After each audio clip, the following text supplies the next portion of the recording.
Hello, আমি পূজা। আজ হচ্ছে 21st মার্চ। আমি যাচ্ছি মন্দারমণি। আসলে মা-বাবাকে নিয়ে অনেকদিন ধরেই ভাবছিলাম কোথাও ঘুরতে যাবো। বাট টাইম এবং মায়ের শরীরটাও খুব একটা ভালো ছিল না। সেইজন্য যাওয়া হয়ে উঠছিল না। তো এখন যাচ্ছি এসপ্ল্যানেডের উদ্দেশ্যে। বলতে বাসে উঠে পড়েছি। আসলে আমরা না আগে থেকে কোনো বাস ডিসাইড করে যাইনি। গিয়ে যেটা পাবো ভেবেছিলাম সেটাতেই উঠবো। তো দেখছো কেমন বাইরে ওয়েদার, ভীষণ বৃষ্টি পড়ছে, খুব মনোরম ওয়েদার ছিল। আমার তো এরকম ওয়েদারে ঘুরতে যেতে খুব ভালো লাগে। তো যেই বাসটাতে আমরা উঠেছি, বাসটার ছবি তোমাদের সাথে কিছু শেয়ার করলাম না, কারণ আমি এত তাড়াতাড়ি বাসটা পেয়েছি না, কোনো কিছু করারই টাইম পাইনি। এই যে একটা ক্লিপিংস দিচ্ছি, বাট আমি সবাইকে রিকোয়েস্ট করবো এরকম বাসে প্লিজ যেও না। এত ছোট স্পেস, না নড়াচড়া করা যায় না কিছু। ভাড়া পড়েছিল 300 টাকা করে, এসি বাস যেহেতু তাই জন্য। তো বলতে নেমে গেছি চাউলখোলা। তো চাউলখোলা থেকে তো এখন আমাদেরকে টোটো ধরতেই হবে। তো এই যে টোটো স্ট্যান্ড, এখানে কিন্তু আমরা কিছু ব্রেকফাস্ট করে নিলাম, যেহেতু অনেকটা সকালে বেরিয়েছি, কিছু খাওয়া হয়নি। লুচি তরকারি আর আমি খেয়েছিলাম ম্যাগি। আর খাওয়ার পরেই তারপরে আমরা চলে গেছিলাম টোটো করে। এই যে এখন যাচ্ছি রিসর্টের উদ্দেশ্যে। টোটো ভাড়া পড়েছে 150 টাকা করে। সে তুমি 3 জন যাও, 2 জন যাও, 5 জন যাও, টোটো এখানে ভাড়া ফিক্সড। আমি আগেও একটা মন্দারমণি ব্লগ শেয়ার করেছিলাম, সেখানে বলেছিলাম। বলতে চলে এসেছি আমাদের রিসর্টে। এটা অ্যাকচুয়ালি আমি অনলাইন বুকিং করেছিলাম। দেখো রুমটা তোমাদের সাথে শেয়ার করছি। রুমে ঢুকেই একটা টিভি আছে, এই যে লাগেজপত্র এখানে আমরা রেখেছি। একটা মিনি ফ্রিজও আছে দেখছি এখানে। ফ্রিজটা ফাঁকা, চলছিল না, বললে হয়তো চালিয়ে দিত, বাট আমাদের রাখার কোনো কিছু ছিল না। এই যে একটা ওয়ার্ড্রপ আছে এখানে, বালিশ আর ব্ল্যাঙ্কেট আছে একটা, আর হ্যাঙ্গার আছে। আর এখানে মানে আমরা যে রুমটা বুক করেছিলাম 3 জনের জন্য কিন্তু বুক করেছিলাম। এই যে এই ভিউটা হচ্ছে এমনি নর্মাল ভিউ বাইরের রাস্তার দিকে। চায়ের জন্য সমস্ত সরঞ্জাম রাখা আছে, দুধ, চিনি, সুগার, যা যা লাগে আর কি। আর এইটা হচ্ছে বাথরুমটাও বেশ বড় সড়ই ছিল। আর এইখানে না বাথরুমে সমস্ত কিছু যেগুলো শাওয়ারের জন্য প্রয়োজন সমস্ত কিছু ছিল, গিজারও আছে। মানে টয়লেটের বাথরুমের স্পেসটাও অনেকটা বড় ছিল। আচ্ছা, এই স্পেসটা হচ্ছে এখানে খাওয়া দাওয়া করা যায় বা তোমরা চা খেতে পারো। আমাদের কিন্তু সুইমিং পুল ভিউওয়ালা একটা রুম ছিল রিসর্টে, যেটা গ্রাউন্ড ফ্লোরে ছিল, 107 নম্বর রুম। রিসর্টের নামটা আমি পরে বলছি। আচ্ছা, এইটা হচ্ছে বেড, এসি আছে এখানে। আমাদের 2 জনের হয়ে যাবে, 3 জনেরই হয়ে যেত, বাট এক্সট্রা বেড আমরা একটা নিয়েছি। বলতে লনটাই চলে আসলাম। দেখছো কত সুন্দর, সামনেই সমুদ্র। এটা একটা বিচ রিসর্ট।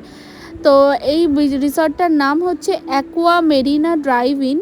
তোমরা গোয়াইবিবো বলো বা যে কোনো অনলাইন সাইটেই বুকিং করতে পারো, কিন্তু হ্যাঁ সাবধান, এই রিসর্টের জন্য না পার্টিকুলার অনেক রকম স্ক্যাম দেখা যায়, যেটা হোয়াটসঅ্যাপে বা ধরো ফেসবুকে তোমাদের কাছে বিভিন্ন নোটিফিকেশান আসতে পারে যে বুকিং করলে 50% অফ, 20% অফ। বুকিং করার আগে একবার যাচাই করে নেবে, কারণ অনেক ধরনের স্ক্যাম এখন বেরিয়ে গেছে। তো আমাদের যেহেতু বিচ রিসর্ট ছিল, তো বসে একটু রিল্যাক্স করার পরে চলে যাচ্ছি এখন রিসর্টটাকে ঘুরে দেখবো, এবং সুইমিং পুলেও তো টাইম কাটাতে হবে। এই জায়গাটা না আমার ভীষণ ফেভারিট। এখানে দাঁড়িয়ে এখানে থেকেই আমার অনেকটা টাইম কেটে গেছে। আমি পুলে যাওয়ার জন্য পুরো রেডি, সানস্ক্রিন মেখে। এত সুন্দর ওয়েদার ছিল না, কলকাতায় বৃষ্টি হচ্ছিল, বাট মন্দারমণির ওয়েদারটা খুব ভালো পেয়েছি। এই যে বলতে পুল চলে এসেছি। আমি তো পুল লাভার, যে রিসর্টে পুল থাকবে আর আমি নামবো না সেটা হতেই পারে না। ভীষণ এনজয় করেছি। তারপরে লাঞ্চ নিয়ে নিয়েছি। লাঞ্চে ছিল ভাত, ডাল, পমফ্রেট মাছ, ঝুরি আলু ভাজা, আর ছিল কাতলা মাছ, দই কাতলা, আর এটা হচ্ছে মাটন। আর স্যালাডটা কমপ্লিমেন্টারি ওরা দিয়েছিল আমাদেরকে। তো আমরা রুমেই খাবারটা অর্ডার করেছিলাম, রুমেই খাওয়া দাওয়া করে নিয়েছি। তো খাওয়া দাওয়া করে রেস্ট নিয়ে বিকালবেলা অবভিয়াসলি সমুদ্রে না গেলে তো হবে না, কারণ সেখানে ফটো ভিডিও এগুলো তো ম্যান্ডেটারি। তো আমাদের যেহেতু বিচ রিসর্ট ছিল, আমরা অনেকক্ষণ মজা করে এনজয় করে চলে এসেছি সন্ধ্যেবেলা রিসর্টের এই যে লনে। এখানে এবার একটু বসে টাইম পাস করব, গল্প করব, চা খাবো। মা বাবাও খুব এনজয় করছে, আমিও ভিডিও করেছি প্রচুর এবং এনজয়ও করছিলাম, বসে টাইম কাটাচ্ছিলাম। মাঝে মধ্যে না একটু রিল্যাক্স করতে খুব ভালো লাগে। এইটা হচ্ছে রিসর্টের ক্যাফেটেরিয়াটা, খুব সুন্দর। আমি একটু পরে গিয়ে ভিডিও করব, তোমাদের সাথে শেয়ার করব। দেখো ক্যাফেটেরিয়াটা না ভীষণই অন্যরকম, এবং ওখান থেকেও পুরো সমুদ্রের ভিউটা দেখা যায়। তো বলতে বলতে এই যে ক্যাফেটেরিয়া তোমাদের সাথে আমি বললাম না যে শেয়ার করব, একটু পরেই আমি ওপরে যাব। আর এখানটা না এই লনে বিভিন্ন রকম অনুষ্ঠান হয় দেখতে পাচ্ছি। মানে যদি তুমি তোমার কোনো স্পেশাল ডে এখানে বুকিং করে করতে চাও সেটা করতে পারো। ভীষণ বড় একটা ওপেন স্টেজ আছে, লন, আর একদম সমুদ্রের সামনে না, তো ভিউটা তো জাস্ট মানে বলার কথা না, অসাম। এখানে লেখা ছিল আই লাভ মন্দারমণি, রিসর্টের মধ্যেই কিন্তু এটা। এই যে কটেজ রুমগুলো দেখছো এগুলো হচ্ছে একদম মানে সমুদ্রের ধারেই। আর ওটা হচ্ছে অ্যাকোয়া মেরিনা ড্রাইভ ইন লেখা রিসর্টের নাম। ওই যে বিল্ডিংগুলো, বড় বড় বিল্ডিংগুলো দেখছো পুরোটাই কিন্তু রিসর্টের মধ্যে। তো এই রুমগুলোর প্রাইসগুলো হয়তো একটু আলাদা আমাদের রুমের প্রাইসের থেকে। আমার রুমটা হচ্ছে এই যে পুলের সামনেওয়ালা রুমটা, গ্রাউন্ড ফ্লোরে, নিচে 107 নম্বর রুম, ওই যে সোজাসুজি। তো রাত্রিবেলা দেখছি সবাই খুব মজা করছে। এটা কিন্তু হচ্ছে রিসেপশনটা, যেখানে এসেই মানে খুব সুন্দর এবং ওদের ব্যবহারও খুব ভালো। মানে আমার তো সার্ভিস ভীষণই ভালো লেগেছে, এখানে যারা ছিল প্রত্যেকের ব্যবহার খুবই ভালো। আর এইটা হচ্ছে পুল রুমে। আর এরপরে না আমরা একটু বেরিয়ে গেছিলাম রাস্তার দিকে হাঁটতে, কারণ অনেকক্ষণ সমুদ্রের ধারে বসে টাইম কাটিয়েছি, এবং আমরা একটু দেখলাম রাস্তার দিকে আশেপাশে বেরিয়ে যে কি কি আছে। আবার ফিরেও চলে আসলাম। এবার তোমাদেরকে দেখাচ্ছি ওই ক্যাফেটেরিয়াটা যেখানে আমি ভিডিও করছিলাম একটু আগে। এটা ওদের বার কাউন্টারও বলতে পারো, ক্যাফেটেরিয়াও বলতে পারো। এখানে বসে তুমি টাইম স্পেন্ড করতে পারবে, তোমার মতন করে কোনো স্ন্যাক্স অর্ডার করতে চাইলে, কোনো ড্রিঙ্ক অর্ডার করতে চাইলে করতে পারবে, কফি খেতে পারবে।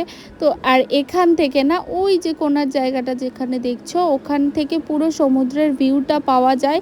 এত হাওয়া দিচ্ছিল না, এখানে বসেই তোমার পুরো টাইম কেটে যাবে, আর কোথাও যেতে হবে না। আর এখান থেকে পুরো রিসর্টের ভিউটাও জাস্ট অসাম লাগছিল, খুব সুন্দর, ওই যে সমুদ্র দেখা যাচ্ছে। আর আমি এখান থেকে একটু দাঁড়িয়ে দাঁড়িয়ে নিজে এনজয় করছিলাম এবং ভিডিও করছিলাম তোমাদের সাথে শেয়ার করব বলে। ওদের ক্যাফেটেরিয়াতে দেখছিলাম বিভিন্ন মানে পুরো ফাঁকাই আছে, এখনও হয়তো কেউ আসেনি, এরপরে আসবে। তো যাই হোক, আমার তো বেশ ভালোই লাগলো, এখানে বসে অনেকক্ষণ টাইম কাটানো যাবে আর কি। আর এইখানে যে প্লে জোনও আছে অন্য একটা বিল্ডিংয়ে, সেখানেও আমি গেছিলাম ভিডিও করতে, দেখছিলাম সবাই খেলছে। আর আরেকটা মজার কথা কি জানো, এখানে জিমও আছে।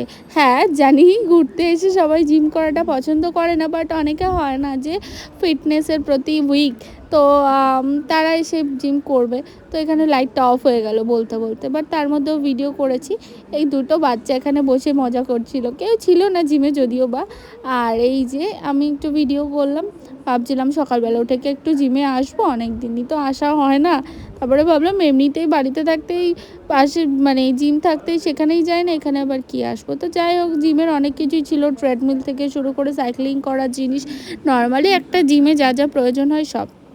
বলতে বলতে চলে এসছে ডিনারে আমরা অর্ডার করেছিলাম চিকেন বাটার মশলা। মা ভাত খাবে বলছিল, আর আমরা রুটি, আর ওখানে ছিল আলু পোস্ত। আর এই যে মর্নিং ভিউ জাস্ট অসাম। সকালবেলা উঠেই আমার তো 6:30টার মধ্যে ঘুম ভেঙে গেছে। তারপরে মাকে বললাম চলো মা একটু হেঁটে আসি, এই তো আজকেই আবার ফিরে যাব, যেহেতু আমরা একদিনের জন্য গেছিলাম। তো বলতে বলতে মা বলে চল হেঁটে আসি, ঘুরে আসি। তো ভালো টাইমই কাটিয়েছি। এই একটা দিন মানে আমার কাছে খুবই স্পেশাল ছিল। আর আমাদের যেহেতু ব্রেকফাস্ট ইনক্লুডেড ছিল, সেখানে ছিল চা, কফি, দুধ, কর্নফ্লেক্স, ডিম সেদ্ধ, আর এখানে অমলেট থাকার কথা, বাট অমলেটটা ফুরিয়ে গেছে, এক্ষুনি এনে দেবে। ওখানে ফ্রুটস ছিল, তরমুজ, শসা, জুস, পোহা, লুচি, তরকারি, আর উপমা, এরকম কিছু ছিল। যাই হোক, ওদের ব্রেকফাস্টটাও বেশ ভালোই ছিল, খারাপ না। আর মানে কি বলবো, আমি এনজয়ও করেছি, মা বাবা একসাথে বসে জমিয়ে ব্রেকফাস্ট করেছি। অনেক জায়গায় অনেক রিসর্টে আরও বেশি আইটেম থাকে, এদের একটু কম দেখলাম, বাট হ্যাঁ নট ব্যাড, মোটামুটি চলার মতন। এই যে সকালবেলা আমাদের চেক আউট, অ্যাকচুয়ালি এদের চেক ইন টাইম হচ্ছে 11টা সকাল, আর চেক আউট টাইম 10টা। তো আমি সকাল 10টার সময় চেক আউট করে নেব ভাবছিলাম, তারপরে বাট ওরা কোনো তাড়া দেয়নি সত্যি কথা বলতে। তো আমি একটু টাইম কাটাচ্ছিলাম, এদিক ওদিক ভিডিও করলাম। তারপরে নিজেরাই চেক আউট করে ভাবলাম যে ওখানে গিয়ে একটু বসে থাকা যাক, টাইম স্পেন্ড করা যাক। বাইরেও বেরিয়েছিলাম, দেখলাম এখানে সব সামুদ্রিক মাছ বিক্রি হচ্ছে। এই যে বলতে বলতে আমাদের বাস NBSTC, এই বাসটা কিন্তু ভীষণ ভালো, এসি বাস। হ্যাঁ, এটা অ্যাকচুয়ালি নর্থ বেঙ্গল থেকে আসে, তো আমি ওই বাসের বুকিং অনলাইনেই করে নিয়েছিলাম। আমাদের ভাড়া পড়েছিল মোটামুটি ওই ধরে নাও পার হেড 350 কি 360 এরকম করে সামথিং। সিটগুলোও বেশ ভালো, এসি। আর ওখানেই দাঁড়িয়েছিল। তো ঘোরা শেষ, চলে যাচ্ছে বাড়ি। রুমের প্রাইস পড়েছিল আমার ২৮৫০ টাকা ইনক্লুডিং ব্রেকফাস্ট। তো রুম তো তোমরা দেখেই নিলে কত সুন্দর, কত স্পেশিয়াস রুম। ব্রেকফাস্টেও ভালো ভালো মেনু ছিল। আর যদি তোমরা কেউ এক্সট্রা বেড নিতে চাও সেক্ষেত্রে 700 ওরা ক্যাশ নেয়, সাথে ব্রেকফাস্টও ইনক্লুড করে দেয়। মানে তুমি এক্সট্রা বেড আর ওটা সবই পাবে। তো টাটা, যদি কারোর কোনো কোয়ারি থাকে আমাকে পিঙ্ক, আর যা ইনফরমেশন আমি পিন কমেন্টে দিয়ে দেবো, আমাকে পিঙ্ক করো।